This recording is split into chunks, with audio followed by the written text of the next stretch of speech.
Eu simplesmente tinha uma coisa na minha mente: aprender a pintar, aprender a desenhar e fazer o meu melhor, independentemente das circunstâncias e dos desafios. Então, uma coisa que eu já falei algumas vezes é que o dinheiro ele não teve nem o poder nem de me mover, nem de me parar nesse sentido, né? Por quê? Porque eu não ganhava nada, só recebia críticas e não tinha nenhuma perspectiva. E mesmo assim, eu continuava a pintar, certo? Pelo puro prazer daquilo que eu fazia. Porque a arte, ela tem mesmo esse patamar um pouco mais elitizado e as pessoas tendem a entender que é necessário vir de uma certa classe social ou ter um pertencimento em determinadas universidades ou algumas famílias X ou Y.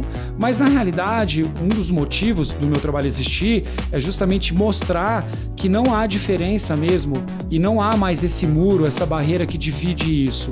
A arte é algo que vem de dentro para fora. A insegurança, o medo, eu preciso superar isso através do quê? Através da evolução do meu trabalho. Então, muitas vezes eu faço coisas que normalmente eu não faria, ou normalmente eu teria medo, mas eu falo, cara, eu preciso fazer isso porque faz parte da evolução do processo do meu trabalho e eu não vou recuar.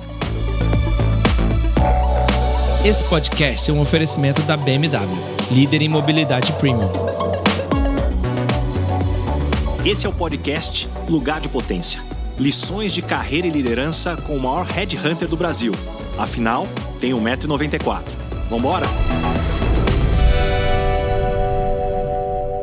Hoje eu tenho o privilégio de conversar com alguém que pintou sua história com as próprias mãos e com ela transformou muros em mensagens que o mundo inteiro para ouvir.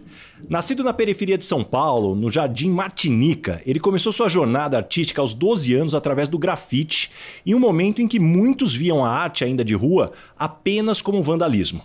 Filho de um tapeceiro e uma dona de casa, ele converteu os desafios em uma carreira que hoje soma mais de 3 mil murais em mais de 30 países. Suas obras monumentais, marcadas por um estilo único que mistura realismo com cores vibrantes, já coloriram as paredes de lugares como a sede da ONU em Nova York, Vaticano e as ruas de Mumbai. Mas agora o que o seu currículo não conta é que a sua arte vai além da estética. Cada mural carrega mensagens profundas sobre paz, união, tolerância e preservação da memória.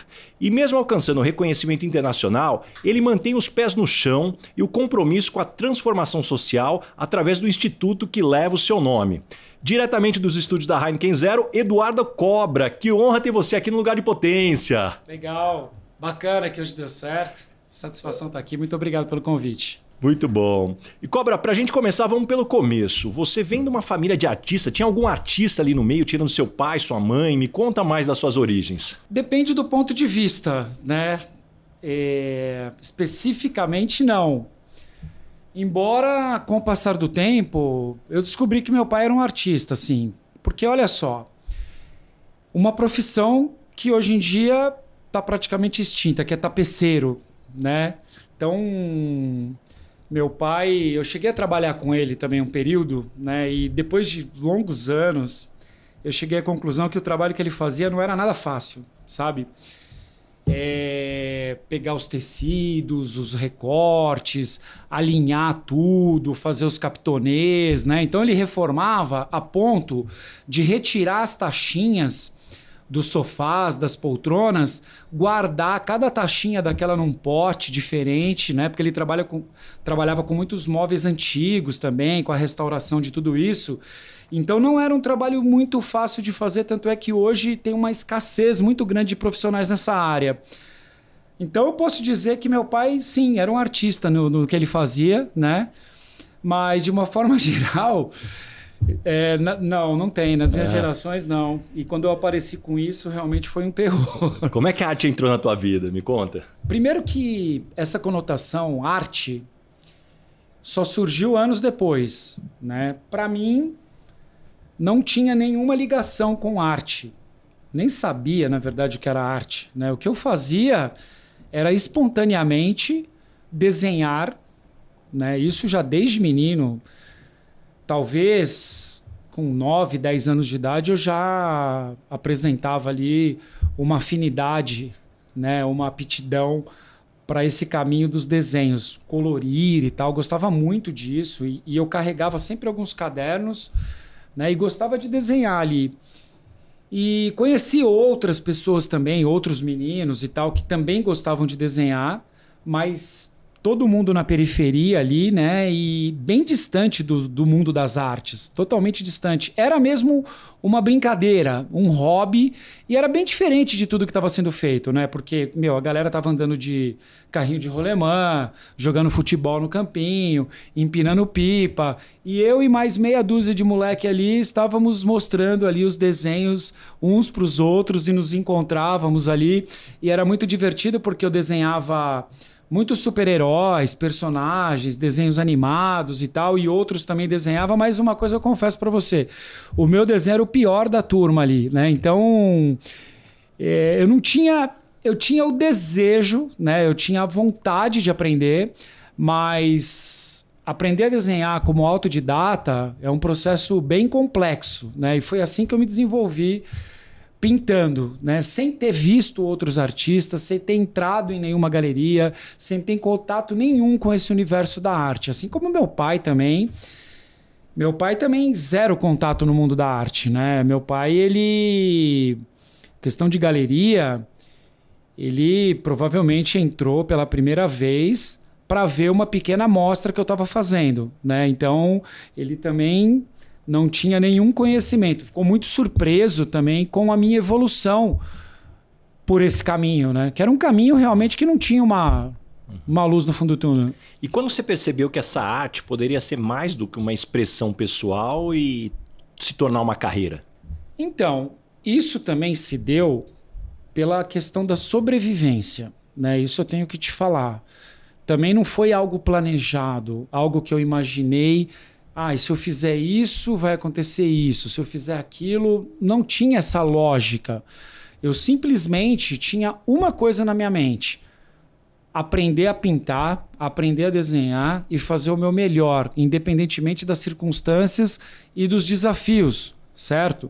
Então, uma coisa que eu já falei algumas vezes é que o dinheiro ele não teve nem o poder nem de me mover, nem de me parar nesse sentido, né? Por quê? Porque eu não ganhava nada, só recebia críticas e não tinha nenhuma perspectiva. E mesmo assim, eu continuava a pintar, certo? Pelo puro prazer daquilo que eu fazia. Então eu fui movido pelo amor e pela paixão naquilo que eu decidi fazer, que foi pintar. E eu estava totalmente... Como fala quando você não quer abandonar, né? Eu não quis abandonar em hipótese nenhuma isso. Né? Hoje o mercado chama de resiliência. Resiliência. Sabe aquele sonho que muitas pessoas têm quando criança? Eu quero ser ator, eu quero ser isso, eu quero ser aquilo, e depois abandonam por conta das dificuldades. Eu também passei por esse momento, né? E esse momento era o quê? Eu tive que trabalhar em outras coisas, né? Então eu trabalhei primeiro com meu pai, depois trabalhei como office boy, depois trabalhei numa agência bancária, enfim, tive que fazer esses trabalhos, mas sempre meio período, né? E no outro período eu pegava minhas tintas e saía para pintar, até que um belo dia eu deixei esse trabalho convencional e fui pintar. E como é que você viu essa transformação que no momento que a transição realmente do grafite, que muitas vezes visto como marginalizado, sim, e depois uma arte reconhecida? É verdade. E para mim foi interessante porque eu vivenciei todos esses processos, né? Entra a prefeitura, sai prefeitura, uns mandam apagar, outros mandam pintar, outros querem apoiar, outros querem repreender. Enfim, eu passei por todos esses processos. E na rua também foi muito interessante. Por quê? Porque para mim, ali no comecinho, eu realmente espalhava meu nome pela cidade. Era a mesma pichação. Mas eu estou falando de 1986, 87, 88, 89. Nesse momento eu estava envolvido com picho, né? Que era o momento do auge mesmo da pichação, e eu era o mascote ali da turma. Agora, esse processo todo se deu também, no meu caso, de forma orgânica, né? Como eu te falei, eu já gostava de desenhar. Então eu fiz essa fusão e comecei a fazer grafite. Que o grafite e a pichação são feitos de forma ilegal. Por mais que um seja mais voltado para figuras, desenhos, letras mais elaboradas, mesmo assim os dois acontecem de forma ilegal na cidade. Né? Para te dar um exemplo de um grafiteiro hoje, o Banksy é um cara que faz de forma ilegal os trabalhos dele. certo? E depois veio a arte mural, né? Que a arte mural, essa é o trabalho feito na rua, que é muito difícil para quem está passando diferenciar. Mas a grande diferença está mesmo na questão se é autorizado, se não é, se tem permissão para aquele trabalho acontecer, se não tem. Então essa é a diferença do grafite para o mural. E eu passei por todas essas fases. E sim, o preconceito, essa dificuldade, ela ainda existe nos dias de hoje, né? Mas por quê? Por pura falta de conhecimento, né? Porque a arte, ela tem mesmo esse patamar um pouco mais elitizado e as pessoas tendem a entender que é necessário vir de uma certa classe social ou ter um pertencimento em determinadas universidades ou algumas famílias X ou Y. Mas, na realidade, um dos motivos do meu trabalho existir é justamente mostrar que não há diferença mesmo e não há mais esse muro, essa barreira que divide isso. A arte é algo que vem de dentro para fora, tem a ver com as suas emoções, com os seus sentimentos, e ela pode ser feita sim por um menino de uma comunidade, de uma periferia, de uma favela, pode ser feito por qualquer um, né? E o que determina não é realmente o quanto de dinheiro você tem, né? Mas e sim o seu dom, a sua capacidade, o seu talento, a sua inspiração. E Edu, teu estilo é inconfundível. Em que momento você sentiu que havia criado uma linguagem que o mundo reconheceria como cobra? Olha, isso também está dentro desses processos que eu vivi dentro da arte, né? Primeiro a questão da sobrevivência, que eu falei. Eu tinha realmente que pagar minha conta, minha água, minha luz, meu aluguel, minha comida, né? E aí eu comecei a aceitar todo tipo de trabalho encomendado. Estou falando de 1990. Então eu pintava de tudo que aparecia. Oficina mecânica, pet shop, escolinha, quarto de criança. E foi aí que eu fui desenvolvendo o meu trabalho em relação ao desenho. Eu aprendi a pintar em diferentes tipos de superfície, materiais, seja teto, piso, madeira, plástico, diferentes tipos de tinta. Então eu fui me adaptando realmente com a escassez, com a dificuldade financeira. Também aprendi a trabalhar com diferentes tipos de materiais com custos menores, né? Até tinta cal eu cheguei a usar na produção dos meus murais, né? O problema de usar o cal é que depois que chove desaparece o mural. Mas fez parte também desse processo. A questão da identidade visual, que eu costumo dizer assim, o meu trabalho, o mais importante não é a identidade visual, embora as pessoas reconheçam primeiro a identidade visual, mas o mais importante está no significado de cada uma das obras, né? Que tem ali temas, né? Tem histórias, tem um significado muito mais voltado para as questões que eu vivi, sim, durante toda a minha história, que hoje eu transformo isso em painéis artísticos, em grandes murais. E muito já se escreveu ou pesquisou sobre a rotina criativa de grandes artistas, cada um com seus rituais únicos, né? Tem escritor que produz 5 páginas por dia, outros que só trabalham de madrugada, alguns precisam estar completamente isolados, outros no meio do caos.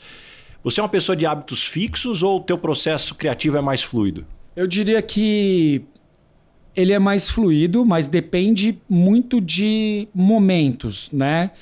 A minha inspiração, ela não vem de um único local, né? Ela vem de várias fontes diferentes, né? Então, eu tenho inspiração desde a natureza até a arquitetura, paisagismo, de tudo, de outros artistas, história da arte, arte moderna, arte contemporânea, outros grafiteiros.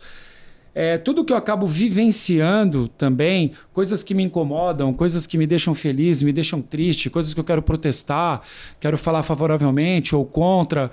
Enfim, eu tenho um bloco de notas no meu telefone, que se eu te mostrar, eu tenho aqui, sei lá, mais de 2.000 anotações.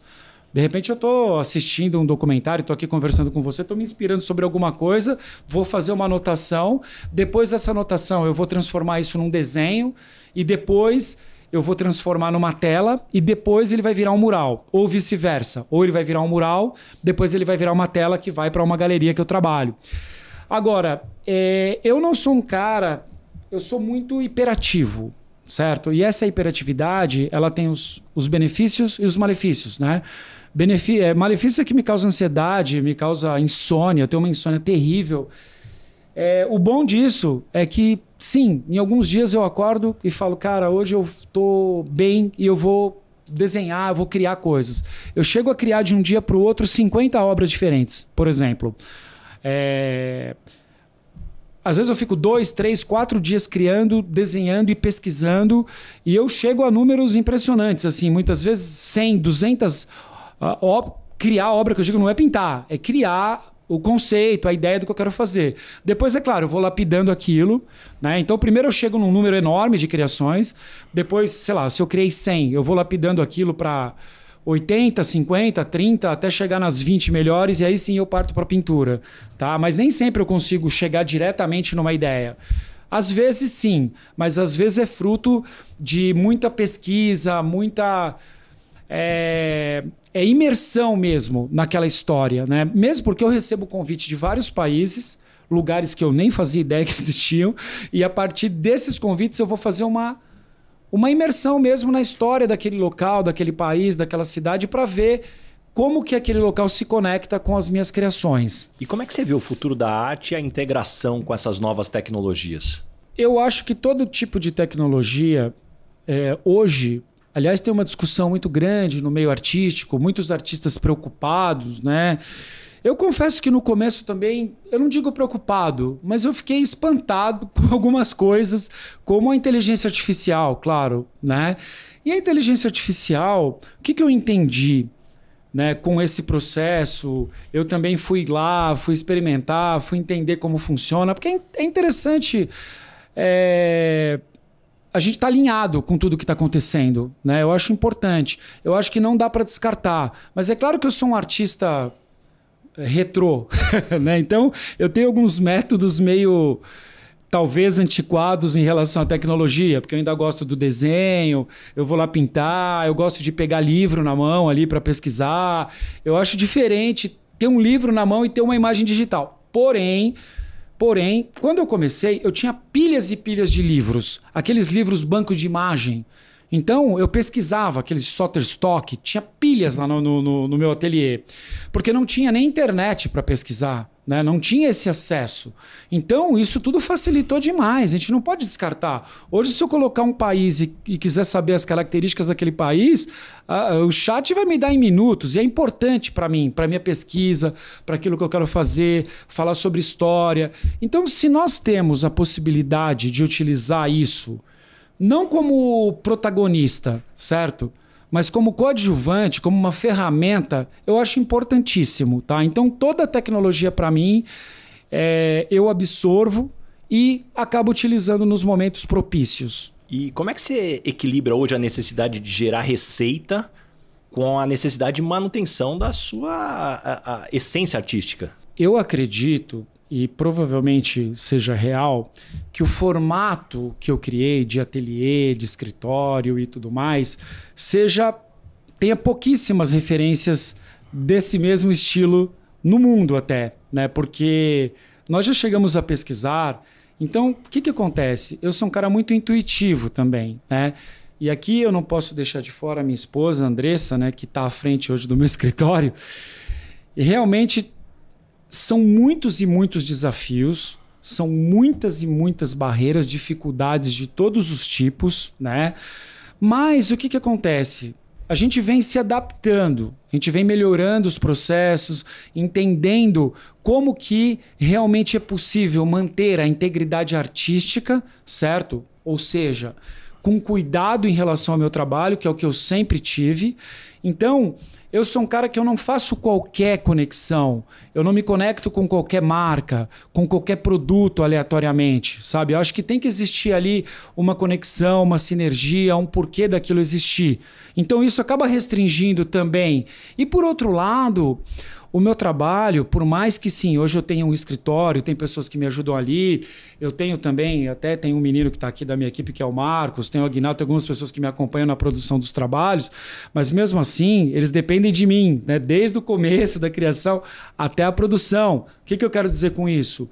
Não é possível fazer uma grande quantidade de trabalhos, entende? Então é restrito, entendeu? Então se eu estou lá na Itália pintando um mural e meu telefone toca, vamos usar isso como uma referência, 10 vezes, eu não vou conseguir fazer 10 trabalhos naquele mês. Então eu consigo fazer um, depois eu vou fazer algumas telas, depois eu acabo fazendo uma ou outra conexão em universidades para falar ali sobre o meu trabalho. Aí eu tenho pontualmente algumas ações que eu realizo, eu tenho hoje meu ateliê. Então eu vou equilibrando tudo isso. Mas eu confesso para você que não é fácil, não. Hoje, os murais, por mais que eles sejam remunerados, muito bem remunerados, hoje em dia, se eu colocar em comparação ao que eu faço para galerias de arte, eu teria parado se fosse a questão financeira. Não faria mais os murais. A quantidade de horas que te consome. Exatamente. Os murais são super complexos para acontecerem. Realmente. Tem uma logística, depende de várias pessoas, segurança do trabalho, montagem de equipamento. Então tem milhões de fatores para o mural acontecer, especialmente no exterior, onde eu mais realizo as obras. Mas por que eu continuo nos murais? Porque meu coração, minha paixão, minha dedicação, a minha visão, ela está ligada aos murais, entendeu? Então, eu continuo fazendo muito mais por amor à arte e porque os murais me proporcionam algo que é me conectar com as pessoas, né? Então eu gosto muito. Quando eu estou na rua e levo meu trabalho para as ruas, esse trabalho está ao acesso de todas as pessoas, né? Isso que eu acho que é o interessante da arte. Você se envolve com as histórias, experiências e aprendizados que eu compartilho aqui em cada episódio? Então pense no efeito transformador dessas lições aplicadas na sua equipe. Conheça mais sobre a minha palestra Lugar de Potência acessando o link na descrição do episódio. Não só inspire, mas revolucione o potencial do seu time. E Edu, produzindo tanto há tanto tempo, você já sentiu que estava criando no automático ou até chegar perto de um burnout, esgotamento? Como que você recupera o sentido quando isso acontece? Sem dúvida. A parte criativa, para mim, ela é o coração de tudo, certo? É onde tudo flui, né? Que é onde eu estou completamente conectado ali. E essa parte de criação, para mim, ela é muito especial. Eu amo criar, então tem esse lado. Eu me divirto fazendo criação. Para mim não é um fardo, não é um peso. Só que eu sou muito crítico em relação àquilo que eu faço. Então por isso que eu comentei contigo aqui no começo.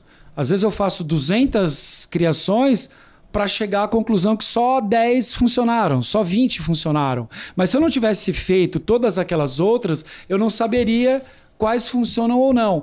Então, cada trabalho que eu tenho, cada propósito, seja um mural remunerado ou um mural sem remuneração, que também eu faço muitos, não só no Brasil como no exterior, eu levo até a exaustão essa questão da criação. Então, eu faço dezenas e centenas de testes de todos os tipos antes de partir para a execução. Então, todo tipo de material possível e disponível para chegar ao resultado eu utilizo. Por exemplo, eu fiz um mural em San Marino agora recentemente. San Marino é aquela república que está ali conectada dentro da Itália, vamos dizer assim, né? E esse mural, por mais que lá só tenha 30 mil habitantes, esse mural tem 2.000 metros quadrados, mais ou menos, né? 1.000 e pouco, 1.800. É um mural enorme. Para fazer a concepção desse mural, nós utilizamos e contratamos modelos, né? E esses modelos eram dezenas de modelos, talvez 20. E esses modelos utilizaram figurino de época para a gente poder contar a história da criação de San Marino através desse mural. Entendeu? Então isso é uma técnica que utilizavam antigamente, que eu utilizo agora em alguns casos específicos. E a partir de toda essa concepção do cenário criado, eu fiz os desenhos e a partir desses desenhos o mural foi criado. Então essa é uma das formas para se chegar a um resultado. Mas outras maneiras, por exemplo, eu já cheguei a fazer esculturas e através dessas peças poder gerar ali a posição correta que eu queria a aplicação no mural, né? Então é um exercício bem complexo, eu nem sempre chego ao resultado que eu quero, mas a busca é incessante. Por isso. E como é que você gerencia o medo do fracasso em projetos desafiadores, né? Por exemplo, o mural da ONU, muita gente dizia que era impossível. É verdade, é verdade.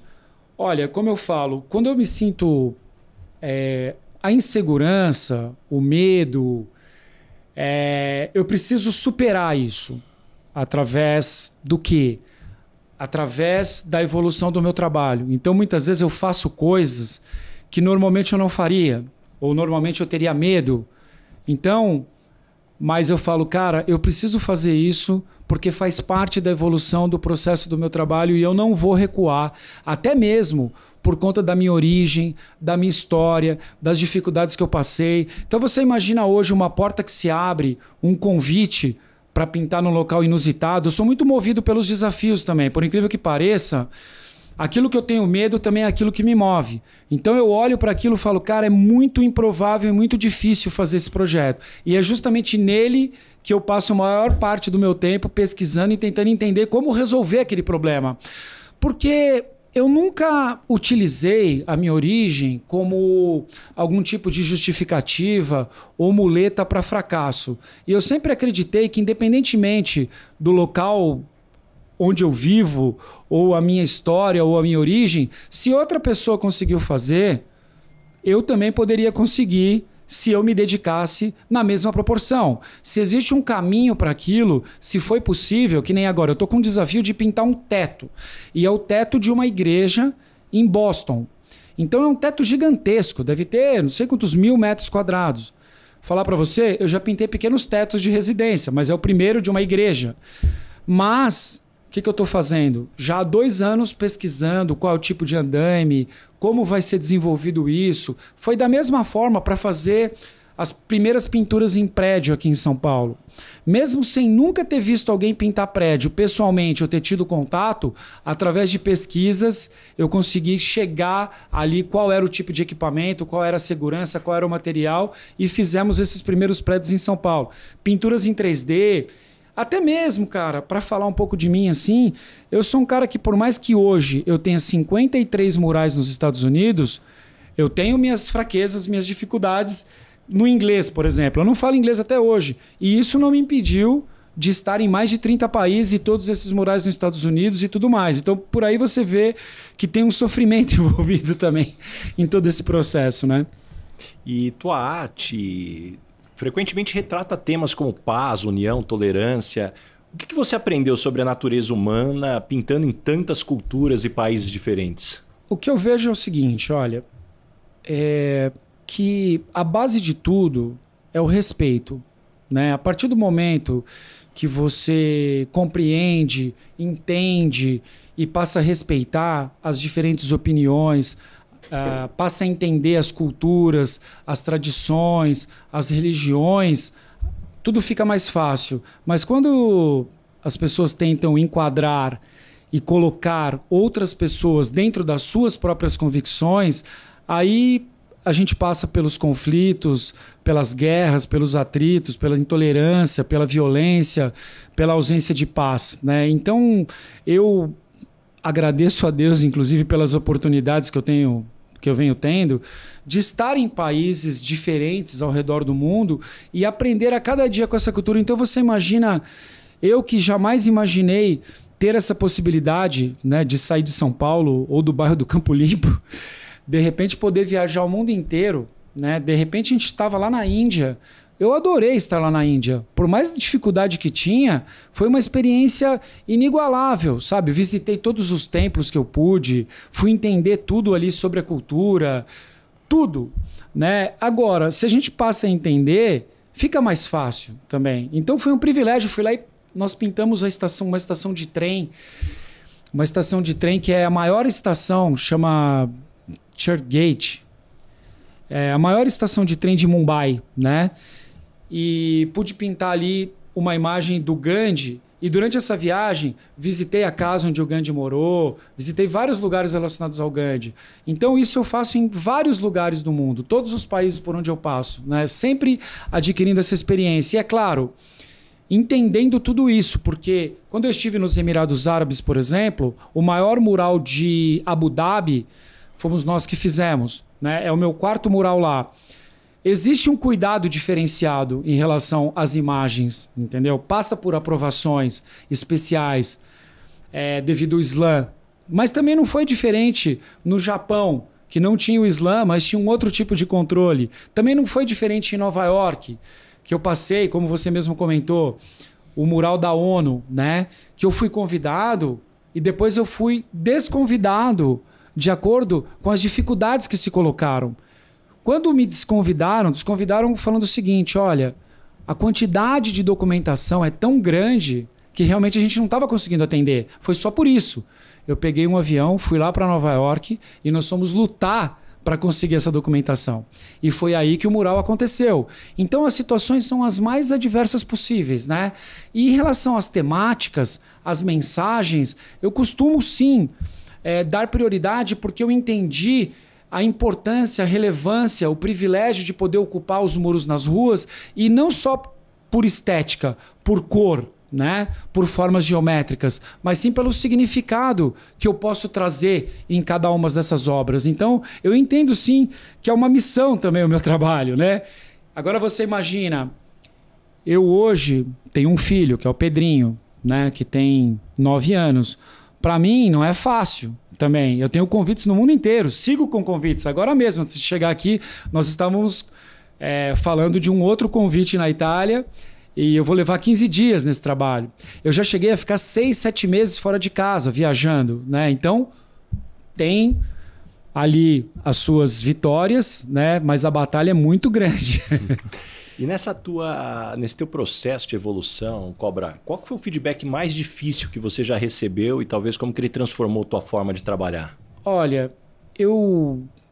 como eu sou um cara que eu não tive nenhum tipo de incentivo, não tive nenhum visionário, ninguém que tenha olhado e falado, pô, você tem uma visão artística, vou te apoiar nesse sentido, né? Então, o que acontece? Eu não aprendi a me mover por aplauso ou por crítica, entendeu? Eu me movo por outras coisas, outras convicções, né?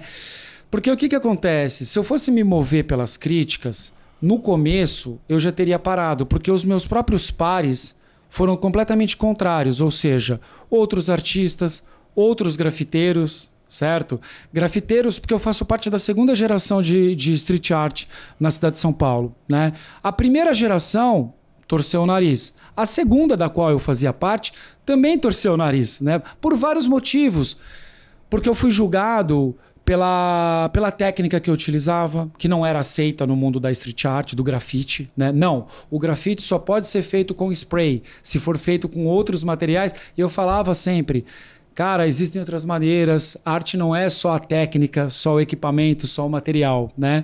Mas foram anos e anos dentro disso, né? E aí o que eu posso fazer também uma colocação crítica. Na escola onde eu estudava, recebi ali advertências.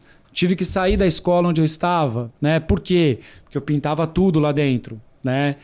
Então, assim, eu não me enquadrava e ainda sigo não me enquadrando nos padrões. Eu me esforço, mas ainda sigo com dificuldade. A minha família também foi contrária, entende? Eu não tinha grana nenhuma, como eu falei. Então, eu tive que criar um próprio método e eu sigo dessa maneira, sabe? Hoje eu acho que se eu voltar lá atrás e imaginar a dificuldade que eu passava, isso serviu de alicerce para o que eu faço hoje. Me deu força, me deu coragem, sabe? Me deu essa visão de poder me sentir bem, ou pelo menos saber lidar com a dificuldade e com o conforto, certo? Eu já tive momentos que eu tinha que passar por debaixo da roleta do ônibus por não ter dinheiro para pagar ali o passe, né? De trabalhar com tinta cal porque eu não tinha dinheiro para comprar o spray, né? Mas também já experimentei ficar em hotel 6, 7 estrelas, viajar de business para tudo que é lugar do mundo. Então eu sei dosar e essas coisas também não mudam o meu caráter, não mudam a minha personalidade, não mudam a minha origem, não mudam a minha história. Eu sei muito bem quem eu sou, estou muito bem resolvido sobre a questão de bens materiais, não vão me mudar, como eu te disse, entendeu? Muitas pessoas que me elogiam hoje já me criticaram lá atrás e podem voltar a me criticar lá na frente, né? Mas a boa notícia, pelo menos para mim, que eu vou continuar pintando independente dessas circunstâncias. E Cobra, qual foi o momento que você percebeu que precisava criar o Instituto Cobra para gerar um impacto social? Primeiro que eu tenho minhas convicções, né, em relação à dificuldade que eu tive. E eu tenho essa rica oportunidade de viajar pelo Brasil inteiro e não mudou praticamente nada desses últimos 37 anos em relação ao que os artistas estão passando, certo? meninos, meninas das comunidades, das periferias, estão aí com talento, estão aí, são joias preciosas que o Brasil tem que olhar e valorizar, mas eles não têm incentivo, eles não têm apoio, tal, etc. A minha colaboração, ela é simbólica, certo? Se a gente for ver a quantidade de artistas que tem precisando de incentivo, né? Eu faço isso mais para inspirar outras pessoas também a olharem para esse universo, que é muito legal, sabe? É muito bacana a gente passar nas ruas e, ao invés de cinza, ter ali as cidades com cor, com obras de arte, transformando as ruas com tantas obras, esculturas, instalações, pinturas, tal. Então, o meu instituto, ele surgiu com esse objetivo, né? De dar oportunidade, dar visibilidade e ajudar realmente esses meus pares, né? Esses meus amigos, que muitos me escrevem nas redes sociais e tentando ali viver da sua própria arte, né? E o que eu fiz foi não desistir dos meus sonhos, dos meus propósitos, e é o que eu costumo seguir falando para eles. A gente vem com muitas ações nesse sentido com o meu instituto, e agora, depois de muitos anos, que nós estamos começando a construir a sede que fica na cidade de Itu. E como é que você lida com as expectativas dos jovens que sonham em ter uma trajetória igual a tua? Olha, eu acho completamente plausível, viável, aceitável, e tem que continuar, porque os dons são dados por Deus e nós não podemos simplesmente descartar esses dons e seguirmos nossas vidas frustrados, deprimidos e tristes porque acabamos seguindo por uma outra profissão, por um outro caminho, e vamos passar nossa vida inteira assim. Então a parte mais bem resolvida da minha vida é essa decisão que eu tomei, certo? Por mais altos e baixos que eu tenho, que eu tive, que eu passei, eu sempre mantive a minha convicção em relação à arte. Eu vou continuar fazendo isso independente do tamanho das ondas, né? E é isso que eu passo para eles. E a minha história prova que é possível, né? Então, eu, com certeza, posso demonstrar claramente que sem apoio, sem ninguém olhar, eu segui em frente. Mas isso também depende do quê? De renúncia, né? E a renúncia é o que eu faço. A renúncia é o quê? Tem 12 anos que eu não coloco uma gota de álcool na boca, certo? Eu tive problemas com isso. Eu não uso drogas, nunca usei, certo? Mudei completamente a minha visão sobre o que me inspira, né? Hoje tem muita gente levando em conta e se inspirando por situações ou por sensações de inferioridade, né? E acabam se adequando ali, muitas vezes sendo aliciados pelo mundo do crime, do tráfico, de tantas coisas, né? De droga, de tantas dificuldades. Então o que eu falo é o seguinte, não tem atalho, né? O que você semear, o que você vai colher. Então é mais ou menos nesse caminho. Se eu não tivesse tomado decisões há 12 anos atrás, numa vida relativamente torta que eu tinha, se eu não corrigisse esses pontos, talvez hoje eu não estaria casado, talvez eu não teria o Pedro, talvez eu não teria meu escritório, não teria viajado para quase 40 países aí pelo mundo, né? Então isso tudo exige uma grande responsabilidade, né? Então eu sou um cristão, sou um cara temente a Deus, a minha vida também é baseada nos princípios, nesses valores, mas existe uma grande responsabilidade até em falar no nome de Deus, né? Acima de tudo, sabe? Então, o que eu penso é isso. Muito mais do que palavras, são ações, e o Instituto é isso, sabe? Uma materialização, não só do que eu falo, das pinturas que eu coloco nos murais, mas transformar isso num local onde as pessoas realmente possam ir e desfrutar e poder compartilhar aí um pouco da minha história.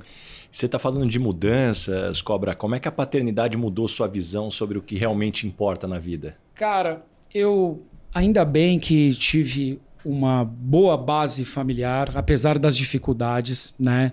Tive boas referências, né? Por mais simples que fosse, quando eu era menino, eu queria ter um skate e eu não tinha. Meu pai não tinha condições. Então eu pegava uma madeira, recortava, colocava rolamento ali de carro e fazia o meu próprio skate, né? Então eu também aprendi a me virar, mas esses valores foram muito sólidos, sabe? E meu pai, ele me trouxe referências muito positivas nesse aspecto. Um homem honesto, íntegro, nunca traiu minha mãe, por exemplo, nunca vi meu pai perder a linha em nada, tinha a cadernetinha dele lá, fazia as anotações, pagava todas as contas, trabalhava o tempo todo. Então, essa é a minha base, né? A dificuldade que eu tive é que meu pai, ele não conhecia esse mundo das artes, né? Então, ele teve dificuldade para entender, mas ele também queria me proteger. Hoje que eu tenho filho, eu compreendo. Você imagina o teu filho ali com 11, 12 anos, envolvido no meio de um monte de criminoso, né? Porque é verdade, embora eu não me envolvesse com o crime, mas a turma que eu andava era uma turma da pesada. Quando eu saía para fazer pichações pela cidade, isso era perigoso para mim. E meu pai queria me proteger. Então ele se posicionou completamente contra. Como que ele ia saber? Nem eu tinha noção do caminho que o meu trabalho trilharia, né? Então ele também não tinha. E eu tive essa fragilidade, né? Então, com esse desdobramento da minha vida, isso também repercutiu em muitos fatores emocionais, psicológicos, certo? E aí, essa paternidade que me faltou, esse lado emocional e psicológico em relação ao meu pai, eu encontrei em Jesus e em Deus, tá? Então, só para poder completar aqui, foi onde eu encontrei o meu equilíbrio emocional e psicológico. E como pai agora, o que você espera que teu filho Pedro aprenda com as suas cicatrizes e conquistas, considerando que hoje ele tem muito mais acesso e oportunidade do que você teve?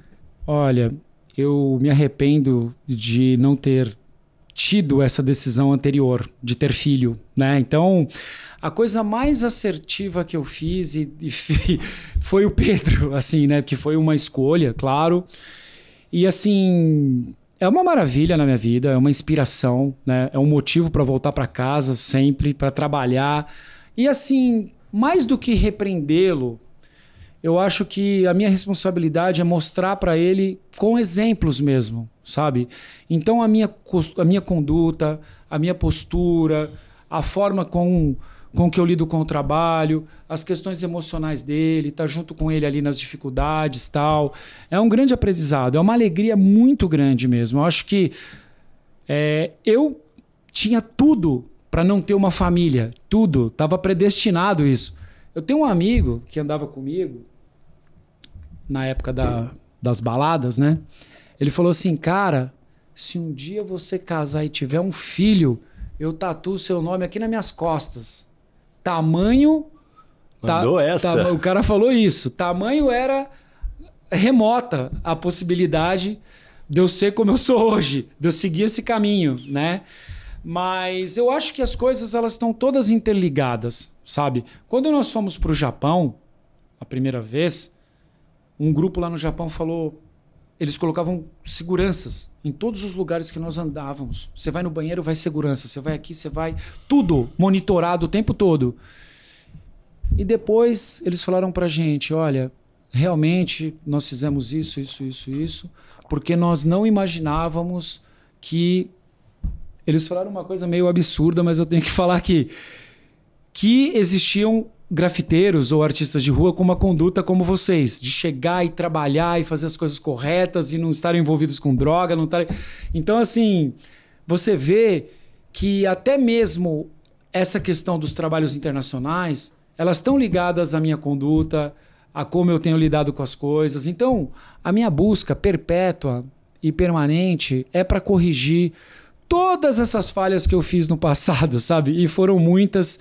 E hoje, graças a Deus, eu tenho essa consciência e venho colocando isso através da minha arte, do meu trabalho. E isso é um grande exemplo para o Pedro.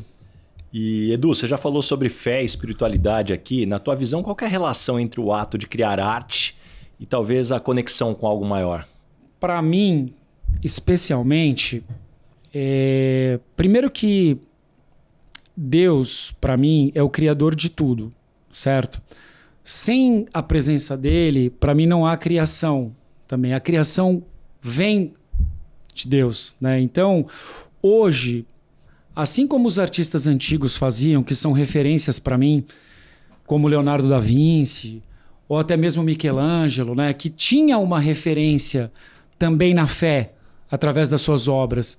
Eu venho trazendo esse resgate também através das minhas obras. Por quê? Porque é o que eu vivo, é o que eu sou, é a referência que eu tenho, né? Então, eu hoje não teria a linha de trabalho, quando eu estou falando de paz, quando eu estou falando de questões de violência, de racismo, de tudo isso, é uma consciência que eu passei a ter também através da fé, do papel que eu tenho, sabe?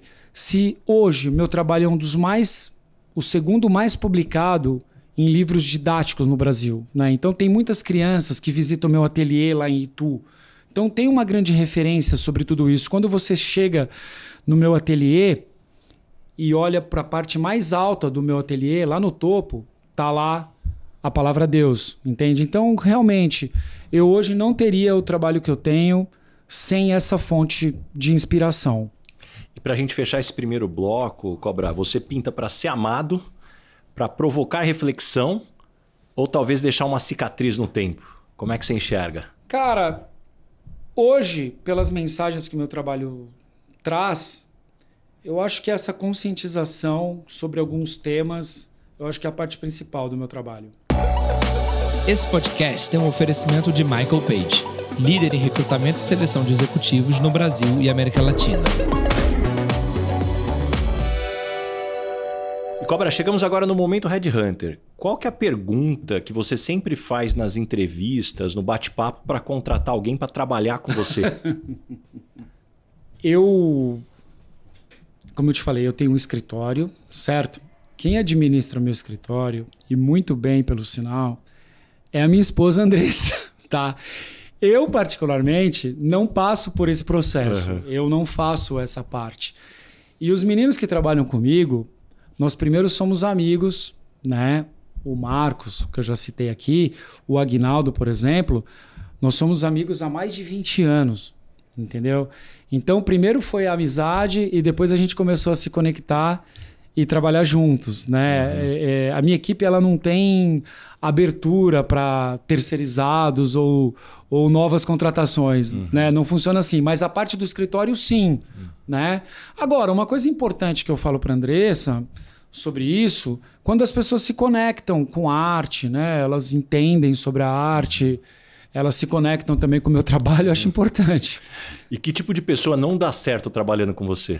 Eu tenho valores e princípios muito bem definidos, né? Então, quando há um embate em relação a essas coisas, esses princípios, fica difícil a conexão em relação ao meu trabalho, principalmente por pessoas que acabam falando por mim, né? Então, os temas que eu coloco na minha obra, eu realmente vivo isso, né? Então, por exemplo, não teria espaço para um racista trabalhar dentro do meu escritório ou coisas nesse sentido. Pessoas preconceituosas, X ou Y. E normalmente quando as pessoas não gostam de você ali no ambiente de trabalho, qual que é o motivo? A principal questão é que eu sou muito perfeccionista, né? E isso é muito cansativo para mim e cansativo para as pessoas que trabalham comigo. Claro que é, porque eu acabo sendo muito exigente ali nos processos e muitas vezes eu erro nisso também. Porque, como eu te falei, muitas vezes eu faço intuitivamente, né? Então, eu tentando acertar. E aí, tentando acertar ali, eu acabo exigindo demais de algumas frentes. E o que você gostaria de perguntar pro Baza Headhunter aqui? Por que você tomou a decisão de me entrevistar? Cara, na verdade, a pergunta é: quem não gostaria de te entrevistar, cara? Esse bate-papo, a quantidade de amigos que estão esperando essa entrevista sair, me sugerindo perguntas. Legal. Pô, entende o processo criativo dele. Cara, é justamente o inverso aí. Essa foi fácil de responder.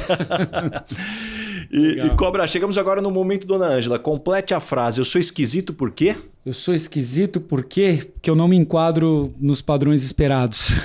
Qual foi o maior perrengue ou situação engraçada que você já passou nesse mundo aí, criando, trabalhando, entregando tanto? Eu já cheguei a pegar o ônibus coletivo da cidade de São Paulo, carregando caixa de tinta e escada dentro do ônibus para ir pintar em outras regiões da cidade. Cheguei a fazer coisas desse tipo, né? E especialmente em outros países, né? Em outros países, assim, eu passo todo tipo de dificuldade. O que eu posso dizer aqui? Desde preconceito, sabe? Dificuldades como eu falei do Japão, né? Naquela ocasião. Teve um trabalho na Rússia que a gente foi fazer também, que foi super complicado. A gente recebeu um convite para pintar um prédio lá. Tem anos atrás, talvez 15 anos atrás. E não tinha nada de street art lá. Zero. Né? Então, tudo tem que passar pelo governo, tal, obviamente, tudo bem. E aí nos convidaram para fazer uma obra lá. Quando eu cheguei lá, cheguei eu, a Andressa e o Aguinaldo. Quando nós chegamos lá na Rússia, tinha um muro que eles já tinham me enviado a foto, eu já havia feito a proposta, já tinha feito tudo, relação de materiais, qual era o equipamento, tudo. Cheguei lá pronto para começar a trabalhar, né? Porque dificilmente eu viajo a passeio, eu sempre estou viajando pelo trampo. Cheguei lá já ansioso com uns dias, porque eu preciso produzir, preciso resolver esse problema. Cheguei lá, me colocaram lá num hotel X, né? Eu fico esperando 1 dia, 2 dias, nada de aparecer o pessoal. No 3º dia surgiu uma pessoa lá, é o seguinte, cara, a gente tá lá com uma discussão interna, se vai liberar a parede ou não.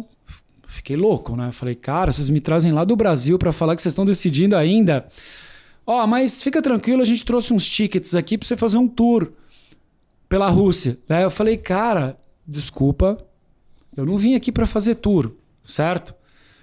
Eu vou fazer o seguinte, se amanhã de manhã vocês não me derem o resultado, me dá um ticket para eu voltar pro Brasil. Foi isso. E aí no outro dia de manhã eles apareceram lá, falaram, cara, a gente mudou a parede para uma outra parede e realmente era uma parede muito melhor. Eles arrumaram lá numa rua principal, perto do Teatro Bolshoi lá, uma parede incrível. Porém, quando eu cheguei lá para pintar, tinha umas 4 ou 5 viaturas, que também a gente foi monitorado em tudo. Só que quando eu comecei a esboçar o desenho, tinha uma parede branca, eu comecei a esboçar. Esboçar é o quê? Fazer o contorno em preto do desenho, que é a base. Eles mandaram a gente parar o trabalho, né? Travou tudo o trabalho, e aí a gente entrou nesse embate com eles ali.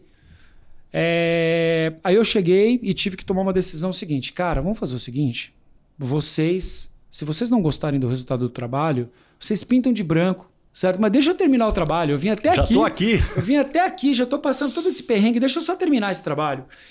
E aí eles deixaram a gente terminar, realmente. Foram quantos dias? Muito receosos. Foi uma semana, assim, pintando. Mas quando chegou nos dias finais que o trabalho estava se concluindo, as pessoas começaram a fotografar, saíram em matérias, porque não era comum lá murais, né? E aí convidaram a gente para pintar outros, enfim, foi um final feliz. Adorei. E caminhando agora para o final, Cobrão, o nome desse podcast é Lugar de Potência. Qual que é o teu lugar de potência? Que tipo de situação e ambiente pode jogar que você brilha? Hoje, sendo um cara que passa a maior parte do tempo viajando, explorando esse mundo louco aí, onde eu me sinto mais forte, mais potente, mais capacitado é ao lado da minha família. Tá? Então, é ali que é a minha base, que é onde eu recupero e restauro as minhas energias, dando um abraço no meu filho e também na minha esposa. Tá? É essa a minha base. Me conta uma verdade que as pessoas não costumam dizer e, na sua opinião, é fundamental para se ter sucesso. Se não houver dedicação total, né? Porque na minha vida não há diferença do que eu faço na vida pessoal em relação ao meu trabalho. O tempo todo, até quando eu saio a passeio, eu estou visitando galeria, biblioteca, eu estou pesquisando, eu estou me informando, porque eu me divirto. Então, uma verdade é que você tem que ser feliz fazendo aquilo que você faz, né? Se você for infeliz ou fizer apenas pelo dinheiro, é muito difícil alcançar um resultado satisfatório, né? Então, acho que é isso. E o que você aprendeu nos últimos 12 meses, seja em conhecimentos ou habilidades? Cara, nos últimos 12 meses eu estou passando por um desafio gigantesco. Exatamente nos últimos 12 meses. Eu não sabia que você me faria essa pergunta. Eu estou com um problema, que é um problema de saúde, já que você está perguntando, né? Que colocou em xeque várias outras coisas profissionais. Eu tive que cancelar dezenas de trabalhos. Então, isso me expôs a uma fragilidade, né? E aí a gente volta a colocar o pé no chão, né? E ver que realmente a gente se imagina ali fazendo milhões de coisas, mas na prática, se a gente machuca um dedo, a gente já não consegue. E qual é esse problema que eu tive? Um problema totalmente inusitado, um problema na ATM, que é o quê? Articulação temporomandibular. Eu tive um derrame dos dois lados da ATM, né? Sentindo dores ao mesmo tempo no ouvido, em 6, 7 dentes e na mandíbula. E tô seguindo fazendo esse tratamento. Então, assim, o último ano foi um ano de bastante, como você colocou lá no começo, eu preciso ter muita resiliência, muita força de vontade, muita dedicação, muita fé, né, para superar isso. Mas, graças a Deus, eu estou melhorando, né? Mas eu cheguei assim em momentos muito complicados nesse último ano. Não, eu Mas me lembro, no fim do ano passado, quando eu cheguei você me a comentar, contou, então. eu me lembro. Então, para você ver que é verdade. Então, no fim do ano passado, mas eu já estava um período antes, né? Que foi demorado para chegar nesse diagnóstico. Mas eu estou falando isso aqui porque, enfim, interferiu nos meus processos criativos, no meu trabalho, mas mesmo assim eu viajei para vários lugares. Então, enquanto eu estava lá em cima do andaime, as pessoas vendo ali eu postando foto, eu estava com uma dor incrível na boca. Mas vamos que vamos. E deixa algumas dicas de fontes de conhecimento. Como é que você se mantém informado, se desenvolve e aprende? Cara, como eu falei, tudo para mim serve como fonte de inspiração, né? É difícil falar exatamente um local específico, né? Mas eu olho, por exemplo, para tudo, né? Eu olho para a arte. Se eu olhar para a arte, desde a história da arte, eu vou citar um artista aqui legal que me inspira, Gustav Klimt. Gustav Klimt é um artista da história da arte que super me inspira. Ele fez aquele beijo, né? Bem bacana, bem famoso, né? Quem não conhece vai ver rapidinho aí. Joga na internet. Joga na internet, é uma imagem super famosa. E eu tive o privilégio de depois ir lá para Viena, convidado para pintar no centenário do Gustav Klimt, né? Então, um artista que me inspira. Na street art, eu já citei aqui, vou citar de novo, tem os brasileiros gêmeos, né? Que são fantásticos. É uma permanente fonte de inspiração para todos os artistas, né? A gente tem a Beatriz Milhazes, fantásticas, mas tem o Banksy, né? Quem não conhece também vale a pena pesquisar, que é um artista bem legal. Até hoje ninguém sabe quem é ele, continua ninguém a sabe, lenda. Ninguém sabe. E você sabe que o interessante, tem um filme bem legal sobre a história dele, que chama Exit to the Gift Shop, né? Quem não viu também está nas plataformas, tem no YouTube também. E esse filme é um filme da história do Banksy. E tem um cara que é o parceiro do Banksy nesse filme, que é o Mr. Brainwash. Quem não conhece também pode ver que é um artista bem legal lá de Los Angeles. O Brainwash, Mr. Brainwash, que é o senhor lavagem cerebral, né? Então, quem assistiu o filme vai entender a conexão dele com o Banksy, que o Banksy é o artista principal da street art, né? É o número 1 do mundo, tal. Um cara fantástico, com obras valendo milhões. As pessoas arrancam a parede onde ele pinta e tal. Mas eu só falei tudo isso porque eu trabalhei 3 anos tendo o Mr. Brainwash como meu agente, que ele mora em Los Angeles, e ele é totalmente conectado ao Banksy, e mesmo assim eu não conhecia o Banksy. Você não conheceu? Eu ia te perguntar, era a próxima pergunta. Não, se eu conheci sem ser apresentado, saber. sem ser apresentado, né? Então, tem esses artistas, são bem legais para conhecer, né? Eu vou citar mais um aqui, o Italiano Blue, também é bem legal para ver. Tem um artista chamado Kate Haring, que faz também Jean-Michel Basquiat, são artistas bem legais, para quem não conhece nada de street art, quiser ver um pouco. Então são aí umas bases. Tem um português também chamado Vils, que ao invés dele pintar no muro, ele quebra o muro. Ele vem com uma... Como é o nome daquilo? Furadeira, sei lá. Britadeira. Britadeira. Ele vem, ele faz o esboço e perfura o muro e vai formando as imagens. Esse é um cara bem legal. Tem um outro francês também chamado J.R. Ele é um artista bem legal. Primeiro ele é um fotógrafo e depois ele cria obras fantásticas, geniais e cola essas imagens no muro, imprime e cola. Então você vê, tem várias maneiras de se utilizar a arte de rua. E me indica 3 pessoas bacanas para eu convidar para esse podcast e ter uma conversa legal como a gente está tendo ela. Eu convidaria dentro da minha área, tá? Convidaria o Espeto. Convidaria o Gêmeos também, que são caras bem legais. Deixa eu ver quem mais que eu posso colocar aqui. Olha, tem um cara que é meu amigo também, dentro dessa mesma área, que está sempre por aqui fazendo intervenções, que é esse artista que eu comentei aqui anteriormente, que é o Vils. Então eu vou falar bem específico da minha área, que são caras que vão poder trazer outras fontes de conhecimento, enriquecer ainda mais a história da street art, para a gente divulgar bastante esse movimento. Muito bom, adorei. E ó, uma pergunta aqui antes da gente fechar, uma pergunta que eu faço para todo mundo que passa por aqui. O que é felicidade para você? Felicidade, para mim, é um conceito de fazer o que é correto, certo? Felicidade é algo que a gente descobre e pode conquistar. A felicidade, eu acredito que ela seja conquistada de acordo com o quê? Com as nossas atitudes.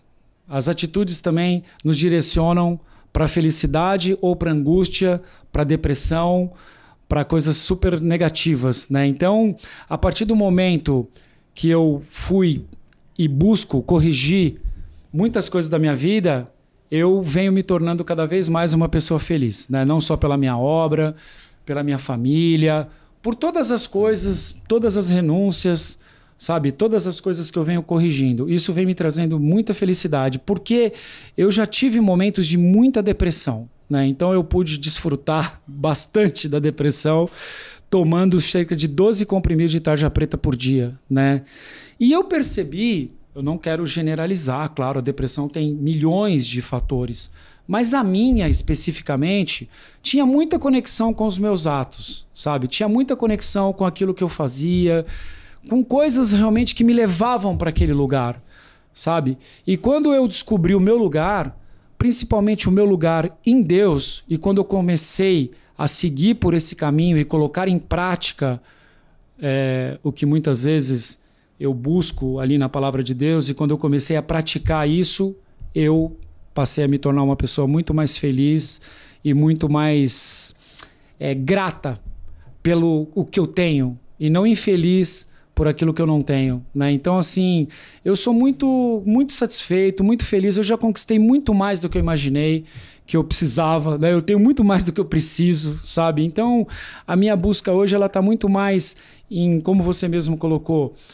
consolidar o meu instituto, sabe? Trazer algo para o próximo também, esse conhecimento que eu pude adquirir, né? É claro que o que eu estou falando aqui não serve para todo mundo, né? Claro, também não quero enfiar isso goela abaixo de ninguém. Eu estou falando de uma verdade que tem a ver comigo, sabe? Hoje eu sou uma pessoa mais leve, mais tranquila, porque eu aprendi a respeitar a minha esposa, aprendi a respeitar as pessoas que trabalham comigo, sabe? Tudo tem uma ação e reação, né? Então, quando a gente trata bem as pessoas ao nosso redor, a gente recebe também esse tratamento.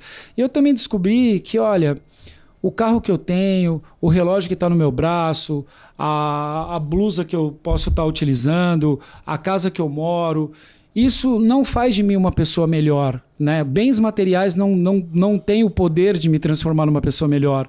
Só eu mesmo, com as minhas atitudes, posso me transformar numa pessoa melhor.